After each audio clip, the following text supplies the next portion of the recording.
needs no introduction, but I'd like to make it anyway. As we gather for our 125th anniversary, we have themes, as you know, each month.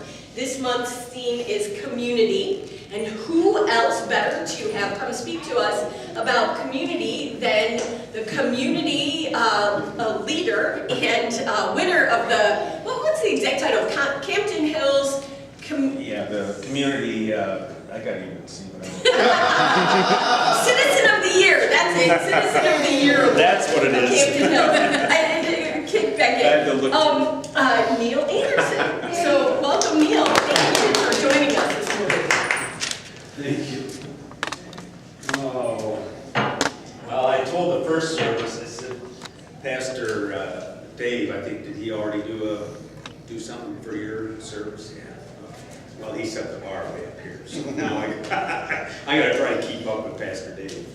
Anyway, of course, obviously this year's anniversary is faith, family, and community, and I'm talking about community, and we might. I've got quite a few pages here, so do you need more coffee or Did you bring it in here? I have mine. My comfort food. No, I was asked to speak because Norm was part of that too at the village level, so he knew that I had gotten this award, and so Norm said, "Oh, I have the perfect person." So I appreciate you listening to me today anyway. And what they didn't tell you though, when you win these awards, is that you have to go out and start speaking. So that's something that Norm didn't tell me about. But mostly, I think I'm here because I've lived here all my life. Our family's been here all their lives. We came, it kind of all started back in, I call it the Swedish invasion of the late 1800s when our family came over. So we've been here kind of forever. This is kind of how I always say. And of course we've been a part of Grace ever since the beginning. I didn't have too many parameters as far as what to talk about. So I thought I'd start with what the word community means. So I looked it up in the dictionary, and the only dictionary I could find at home was the 1940s edition. And I didn't care for the meaning that the 1940 edition had. So I looked it up, where else do you go?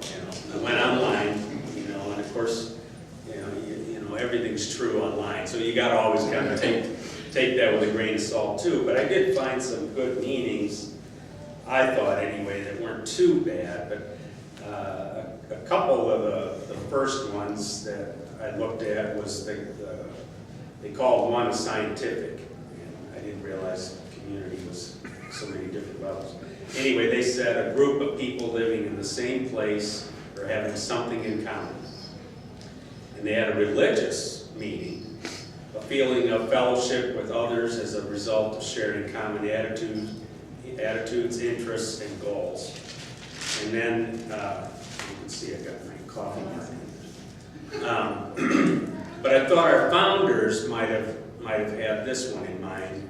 It was a self-organized network of people with a common agenda, cause, or interest who collaborate by sharing ideas, information, or goals. And our founders obviously needed a place to gather, worship, socialize. There really wasn't too many options out there in those days, so churches were really our first places to gather. So you had a little bit of government, possibly, that they might have met somewhere. We had our town hall, but that still wasn't until later. So churches really were the center of our whole community. And there obviously weren't very many in those days either. They filled the need for the people that lived in the area. For me, open space was the need that I wanted to see for the future of our community here. That's very near and dear to my heart. just taking a single idea and turning it into saving almost 2,000 acres for perpetuity. It really, though, was a grassroots effort. It wasn't just one person. This was the whole community got together. A lot of banging on doors, things like that. We overwhelmingly passed that referendum. That brought many people together, people helping people. I had really good role models. My parents, obviously mom and dad, their parents, it goes all the way back to the beginning. As I'm sure we all have had good role models to help us along the way. Mom and dad definitely were, giving without receiving. I mean, that was a given to us. It keeps you grounded. I've been helping people with construction for 33 years, but not realizing that maybe my destiny was set when I was 8. Coffee, I mean, Dad and Grandma would always have coffee time every day when I was a kid. And we would be maybe 10 o'clock roughly in the morning. It was never any set time. Dad would send me in sometimes, say, tell Grandma to put on the coffee. The point is that we never knew. We had coffee time every day. Everybody knew that. So family, friends, neighbors would come in, just drop in knowing that we had coffee. Grandma always made sure that there was something made. She was good for making apple cake. Not too many people hear about that, but that was always one of our favorites. Of course, she always had cookies, things like that. And she always had a stash. So if somebody came in unexpectedly, there was always something. And I didn't realize that starting a coffee shop would touch so many people. Every day, people come in looking for help, looking for answers. Maybe I don't have the answer. I'll try to hook them up with somebody that might have the answer. People making friendships. They were friends making new friends, and I had no idea that a coffee shop was going to do that. I didn't start it with that idea, but it just came naturally. That's just kind of the background that we had there. Customers, obviously helping customers, making new friends, people helping people.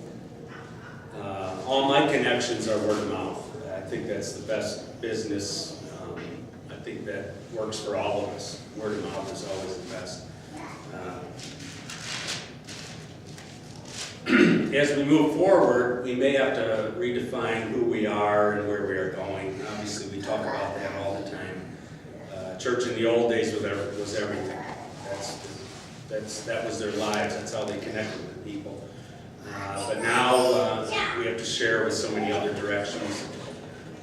We may need to carry church with us. I didn't bring it up in the first service, but I mean, this is just the way it is now. This is how we're connected these days. So I found one more definition, and it would be a new definition, obviously, of community. Is virtual communities consist of participants in online discussions on topics of mutual concern or common interest. So our new community of church might be social media, connecting with people in between their busy lives, people talking to people, just keeping that word out in front of them all the time might be our only way to connect. Living it every day, and church is still as our community. So, thank you. Thank you.